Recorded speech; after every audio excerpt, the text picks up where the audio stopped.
Good morning. Good morning. Good morning. I will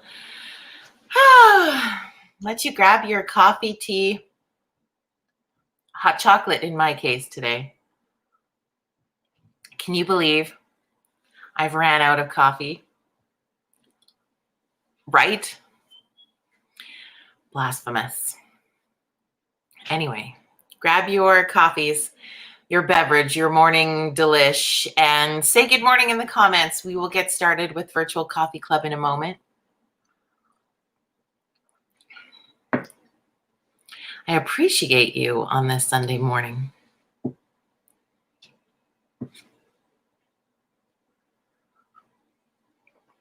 Oh, so good. Hi, Mom.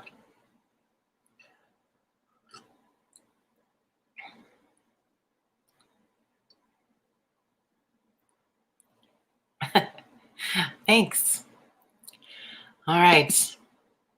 Mom's here. Good morning. Happy Sunday, Jim. Thank you. Happy Sunday morning. Woo, as I knock the computer off.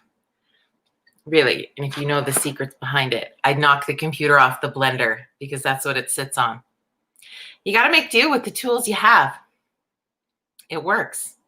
I'm just going to give people another couple of seconds here to grab your coffees and let's connect on this Sunday morning. Let's have a little coffee chat.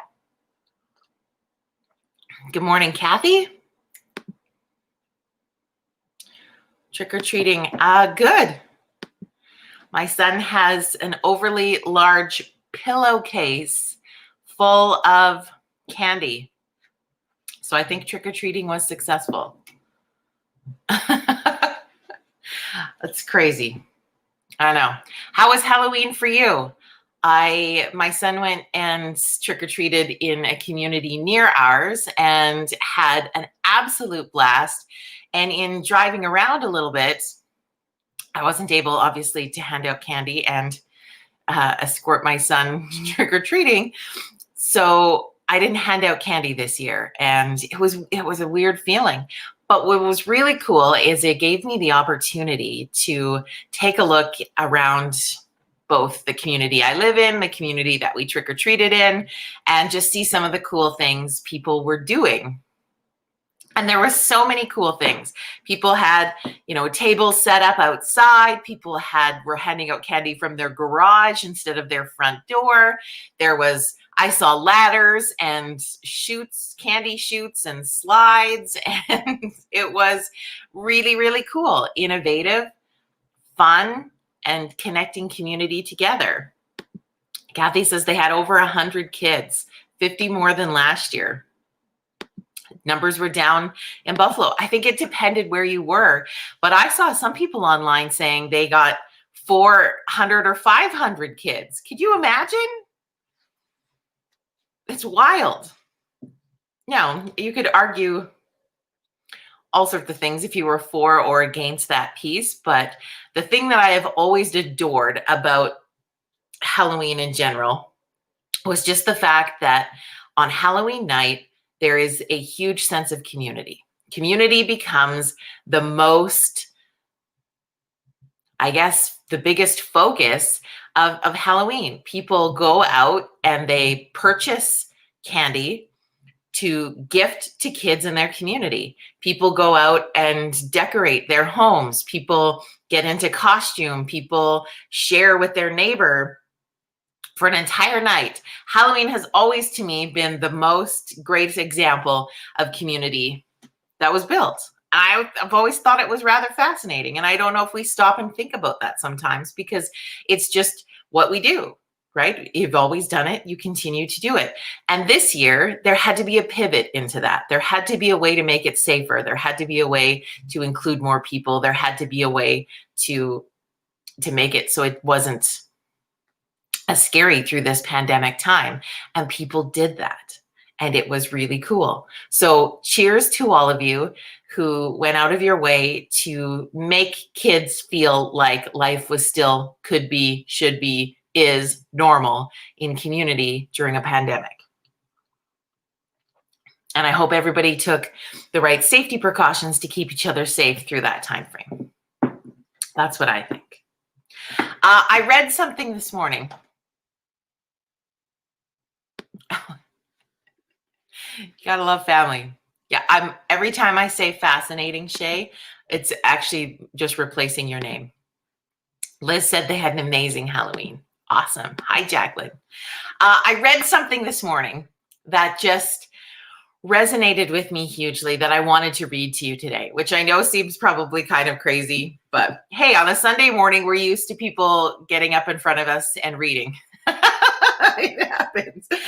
It's from this really cool book that I absolutely adore. I recommend everybody to grab a copy of this book and you read just a small passage a day just to connect with things. And today's, I think, I'm always if you know me, I'm very nostalgic for the beginning of a month, for a brand new first day of a month. I think it's like we get to hit a mini reset button in our lives every month of the year.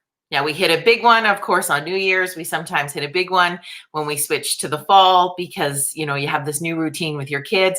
But I think we have an opportunity every single month to hit a mini reset button. Whereas if you wanted to have more goals, you wanted to switch your mindset, you wanted to whatever, you can do that. So the first of the month always feels a little nostalgic for me.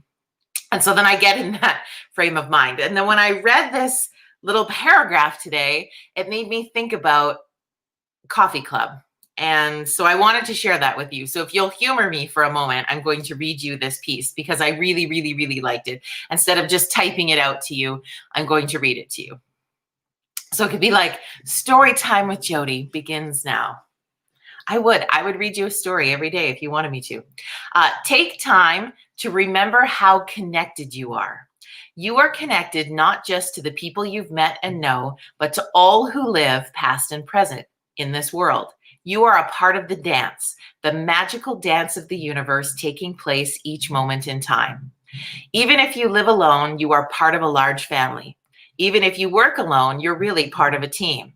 Take time to honor your connections and the impact of each person you've met. See how people have helped shape you. See how you've touched and shaped them. Each interaction creates a ripple effect. An encounter helps shape destiny. You no longer have to be isolated or suffer from separateness. Take time to see and honor your connections and your value and your place in the whole. Right. Does that resonate with anybody else today? It's just in this strange world, in this great pause, you do not have to be isolated. That was the whole point of why we started Virtual Coffee Club almost 8 months ago now, is because we are together a community. And every day we will connect together to have this sense of community together. And I really love that. It felt really cool to read that this morning. It resonated with me on a number of levels. So I wanted to share. Hopefully you enjoyed that also. If you're just joining us on the video and you haven't been here from the beginning, you can rewind and watch it again after it's done. That's the fun part of everything. So again, it's from this book, Journey to the Heart, which has seriously become my favorite book, especially through the great pause, because it gives me a little nugget of something to reflect on every single day. And I have just really appreciated that. So a lot of the things that I get to connect with you about are from things that I've reflected on in that book. So just sharing with you today. Thanks, Kathy. Let's see, today is Day of the Dead. There are going to be a lot of activities during the week. A brunch at the Heritage Inn. This is happening in the community of High River. You can visit the museum, see the display, Sugar Skills icing destination, free activity, all sorts of cool stuff. So if you're in High River or the High River area, be sure to check that out, Liz. Thank you. And yeah, Day of the Dead. There's an incredibly cool cultural experience in a way that a culture looks at those who have passed on in such a different way. Right? Like it becomes such a, and Liz, this is my interpretation of this, so forgive me if I'm off a little bit. But with Day of the Dead, what I've appreciated learning from Liz and the other Mexicans in our community is that they've looked at it so much like an opportunity to celebrate those who have been in their lives. And it's almost like, I don't want to say they celebrate death, but they don't see it as, I mean, of course they're sad, but they have this incredibly beautiful way of honoring those of past. And I love it. It's so cool. And I love learning so much about other cultures and other beliefs, because it gives you really cool perspective into something you maybe never have thought about before. So thank you for that. If you'd not heard of Day of the Dead or don't know much about it, Google it today. Check it out. Learn something. Give yourself a little nugget of something new. So that's where that at. Where are you at on this day? Do you have hopes, dreams, goals for the month of November? We are going to release the November Kindness Revolution calendar later today. As Jacqueline chatted with us on Friday, we are going to have a focus of more mental health through November, more kindness towards ourselves, more a bit of self-care, self-love, little daily goals. We want to have some nutrition pieces in there, because if you are looking after you, you have to look after your body also. And we're just going to love our flaws, and we are going to be flawsome in the month of November. So that's what that's going to look like. So look forward to that calendar being posted a little bit later today. Kind of fun.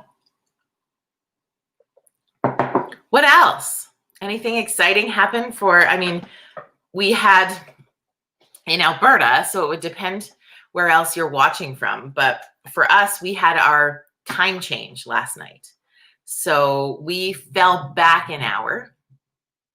So I don't know, that probably adjusted the time frame for coffee for those of you who don't go through a time change. I don't know.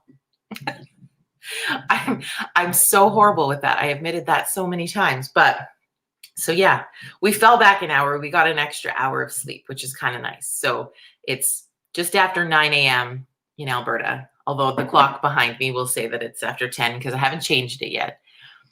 So we had Halloween, a full moon, and the time change.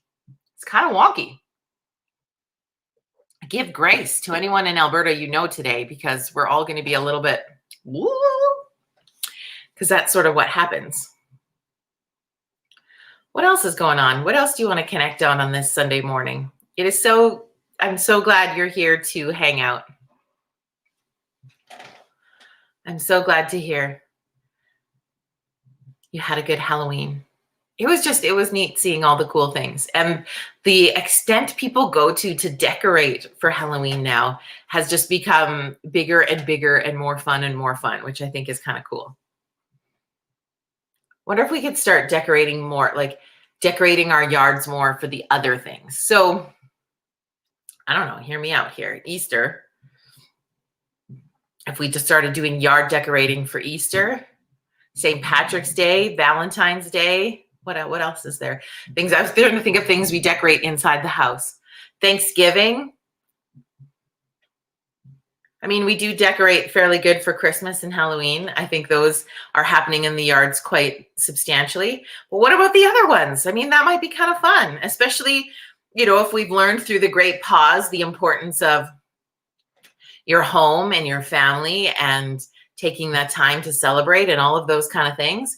Maybe this is a cool opportunity. I challenge you. Ooh, Kathy's going shopping for more candy today. That sounds pretty good. Yeah, the Halloween decorations are really amazing.